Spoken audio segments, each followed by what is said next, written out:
All right, this is NWA Outdoor 74. All right, I'm gonna try to do a video that I've been trying to get done for a while. Been trying to get this thing done. Been thinking about how I was gonna do it, how I was gonna present it. I've watched some other people online, and I've seen some of their stuff. And now I'm gonna do my video on it. And what it is fishing jugs. If anybody's out there wanting to make some fishing jugs, a lot of people are saying that the new thing and the new deal is noodles, and you can make them for X amount of money per noodle.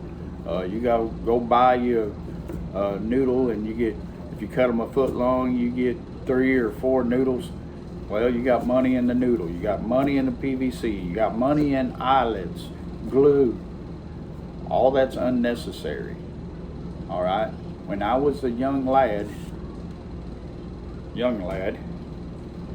about 5, 6, 7 years old, my granddad taught me how to make jugs, fishing jugs. They did it with what they had available and with as little as possible. They didn't want to go spend a lot of money to make them. About the only thing they spent money on to make the jugs was your line and your hooks. All right, because they used what they had available, and they would scavenge for it. My grandpa, he liked half-gallon Clorox bleach jugs. That's what he did his laundry with. That's what he washed his white clothes with. He'd save those jugs. He had everybody in the family buying half-gallon Clorox jugs, and we used the bleach to clean our whites, our clothes with. Used it to clean other stuff with. But anyway, that's what we bought. And if he needed more, he'd go to a laundromat and find them at the laundromats. And the reason he liked the half-gallon jug is, I've got a half-gallon jug here that is shaped just like those jugs that he had. It's not a Clorox jug because they've redesigned the Clorox jugs since then. This is almost identical to the jug, the length and diameter that my granddad used. And the best part about these jugs, like the Clorox jugs, they got a handle. That was very important for the way that he tied his jug lines and his hooks. He needed that handle. Not only is that handle a good place to tie your line to the jug, it's also a good place that you can grab it, especially if you got a big cat and you want to get a hold of that jug. You've got a good handle there. And not only that, we would take a big piece of closet rod and make us a hook. We'd get a big eyelet and screw in the end of it, and we could hook these jugs from 8 feet out off of the boat and hook them, especially if they're up close to the shoreline or in close to some rocks or something. We wouldn't have to get the boat so close. We could actually hook that handle or the line itself and bring this jug to the boat. But anyway, you could use any kind of jug you want. You could use 20-ounce pop bottle jugs. I've seen people do those. I do like these jugs. I'll show you why when we get to making them. And I like the big mouth on them, because when I get done, my line goes inside the jug. The hook will fit right inside here. Now, a 20-ounce pop bottle jug, they don't fit inside the mouth of those, but it will this. It'll go right down in there, and I can show you because I've already got a hook out. This here is a number 4 or even a number 5 is the hooks that I like to use, and it'll go inside that easy. So I can store the line and the hook right inside the jug. Keeps it from getting tangled up with all the other jugs. So these I get these at Dollar General. They make several different products that comes in a half-gallon jug just like these. You can get a white vinegar, ammonia, probably some other cleaning agents will come in these at Dollar General. And the thing is my wife, she likes to clean a lot, and she don't like to use chemicals. So vinegar, she loves to clean with vinegar, and so these are the jugs I prefer. But anyway, so you got to have a jug. Back then they used what they had. They didn't have noodles. So basically, if they already had the jug available, all they had to do is buy the line and a good hook. And this was the next thing on his list was a good hook. We'd use stainless steel eagle claw hooks, but they had to have the big eye, and that's the eye right there where you thread your line. And if you're having a twisted line, you're gonna want that big eyed hook. It ain't so important with a braided line like I'm using, because it's a smaller diameter. I can use a smaller eyelet. But if you're using a twisted line to make jug lines out of, you're gonna want that big eyed hook if you tie them the way I tie them. Otherwise, it's not gonna go through the eyelet. So stainless steel eagle claw big eyed hooks is what I buy. Number 4 and number 5 will work. You don't have to have anything bigger than that. That's just fine. All right, so you gotta have a line, you gotta have your hooks, and you gotta have your jug. And that's all you gotta have to actually make the jug. Now what I do is when I get ready to make my jugs, I have a tape measure handy. I also have a candle that is lit handy. And you need a knife handy. And then I also have a container with water. All right. So we went over the hooks. I'm going to set those to the side. I'm going to set this back here to the side and the water to the side. I've already got my leader cut, so I don't have to mess with this. But the tape measure is to measure the length of lines you want. I cut my lines at 10 foot, and by the time I tie all my knots, I've got a 9-foot leader. Some people say you got to be at 18 feet. Some people want them 1 foot off the water. I like mine about 9 feet, so I cut my lines at 10. By the time I make all my knots and wrap it around the jugs and stuff, I've got about a 9-foot leader. Some people they think they got to have them to where they can adjust the line to according depths as they want to fish. That's not necessary. Catfish come up at night to feed. So if you're throwing these at night, catfish are coming up to the surface to feed. And around here in the Ozarks, where I fish at, you don't want an 18-foot leader. We got trees in the lakes. You're gonna miss a lot of fish, and you're gonna be cutting a lot of fish off because they're gonna be wrapped up in them trees, and you ain't never gonna get them out of them. A 9-foot leader is hard to get a fish out of if he's down in there, and a lot of times we lose them. And depending on what time of the year is, you may go diving. You may go diving for a fish, especially if it's a big one. And I really don't want to be swimming 18 feet underwater. I don't even know if I can do that at my age anymore. At one time I probably could, but I don't think I want to anymore. 9 foot's plenty deep. Catfish come up to feed at night anyway, so you're good. And a lot of people, they just 3-4 foot lines is all they run.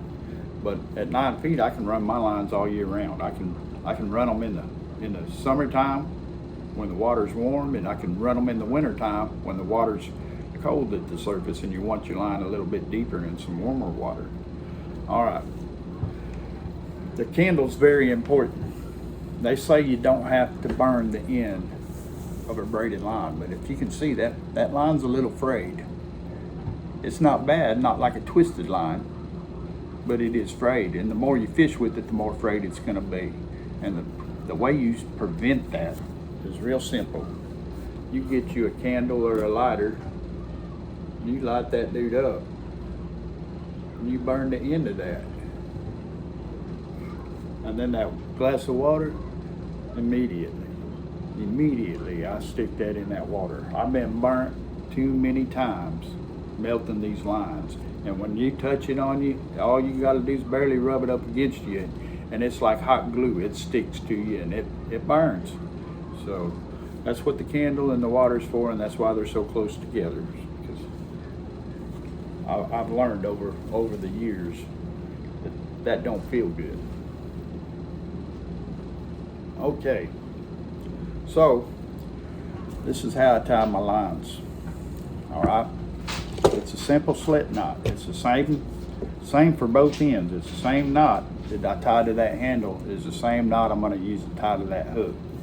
And what I do is I take my line like this, pinch it in your hand, make you a loop, like so, just a loop. Then this here tail, this pigtail, run it back through that loop and pull. Now, you have to put a knot on the end of that. And I did forget that, I'm sorry. But tie a little knot on the end of that line. And then when you pull that through, it can't go except to where that knot is. It can't go any further. There's no getting that knot out. The harder you pull on that knot, the tighter that knot gets. It's just a simple slip knot. Now if I go back here and I pull that way, it comes right out. So all you do is you tie your little knot on the end of that, come up here about 6-8 inches, make you a loop, little loop, push it back through that loop and pull. There's your knot. It will not come out. All right, here we go. So this one goes through this handle like so. And me, I'm double wrapping them. That means I'm going around it twice, and then once I go around it, I come through that loop with the whole line.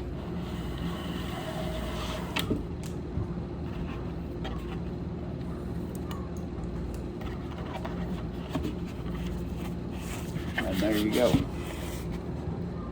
That's how I tie them to that handle. And that will never come off, people, unless you cut it off or take it off. It's never coming off there. You can pull as hard as you want, and all it's going to do is make that knot that much tighter. It's not going to come undone. It's not going to come unraveled. It's going to be there until you take it off of that handle. All right, so that's that end. Now, let's go to the other end of the line. And this one I ain't got my knot in yet. It's just regular line. We just burnt the end of that. What I'm gonna do is I'm gonna take it, I'm gonna tie that little,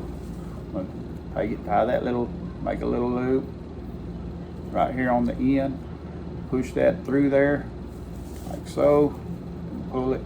And you want it down here close to the end. You don't want a lot of that revealed. You're just wanting to get that knot in there.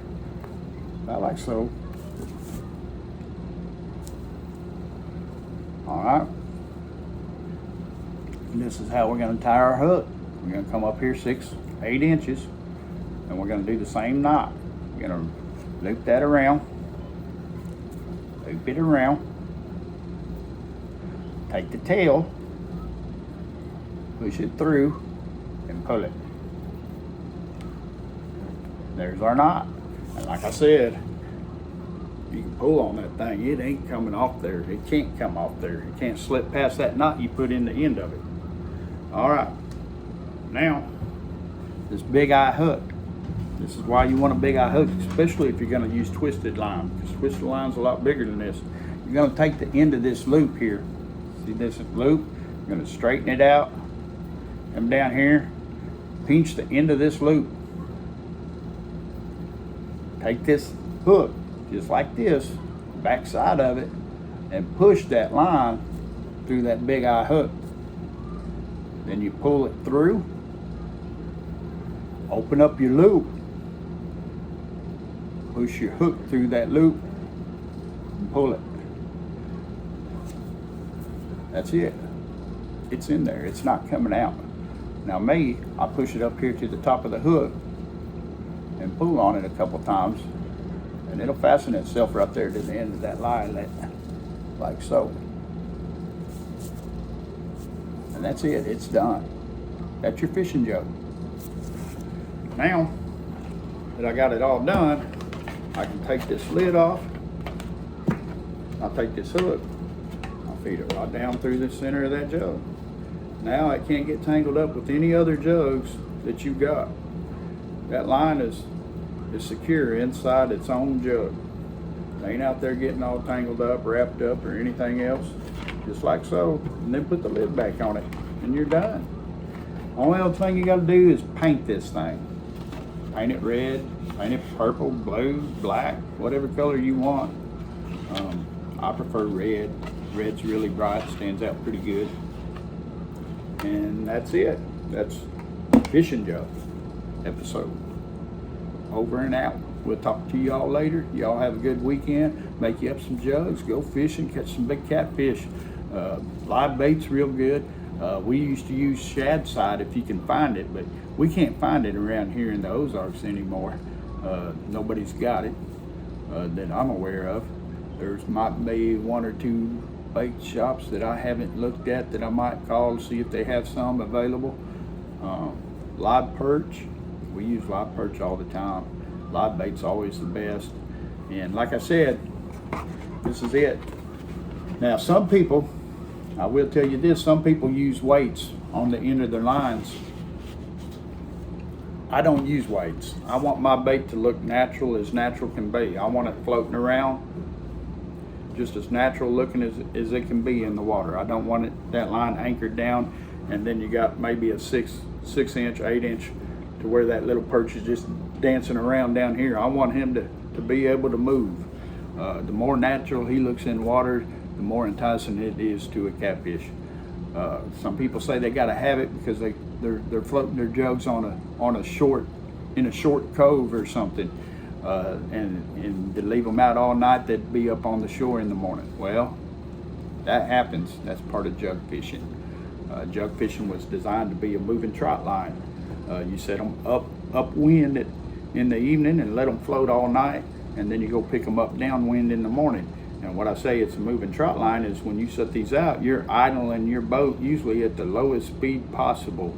And sometimes you'll even stop it because you don't want them spread out too far. You don't want them so close that they get tangled up with each other. But we'd try to spray SARs out anywhere from 40 to 50 feet apart. And what you're doing is you're making a line. You're going from here, 50 feet, 50 feet, 50 feet, 50 feet, and then they float. That's why it's like a moving trot line. Some people want to anchor them to the ground and they don't get no float and put four or five hooks on them. That's great if you want to do that. But Jugs was originally intended to be a moving line. That way you cross a body of water and you cover more territory. And sometimes the wind's blowing really hard and you want to slow that jug down. You don't have to put a lead weight on it to do that. I want that bait moving really freely and more enticing to a catfish to bite on it. One thing that we would do if the wind was really strong and you wanted to slow it down, you didn't have a lot of territory to float a jug, open it up, put some water in it. You can fill this jug halfway full of water and it's still gonna float. And we caught 20-30 pound catfish where we picked up a jug that had a hole in it that was half full of water and we still got that 20, 30, 40 pound catfish out of the lake. So if you need to slow them down and want to weigh them down so they don't float as fast, all you got to do is put a little water in these and you're good to go. You can slow your float down to almost anything by putting water in the jug. It'll weight it down. It'll slow down the float process. Me, I'm usually fishing a large body of water and I try to float them across that water up into a shallow area where you might get some flatheads in the morning. And we'd go pick them up on the bank. But sometimes they're not out in the bank. Sometimes they're out there in the wide open water, and that's good too. I like them big blue cats just as well as I do them big flatheads. So Fish is fish. So anyway, make you up some jugs, and you don't have to buy no big 1 ounce, 2 ounce, 3 ounce weights.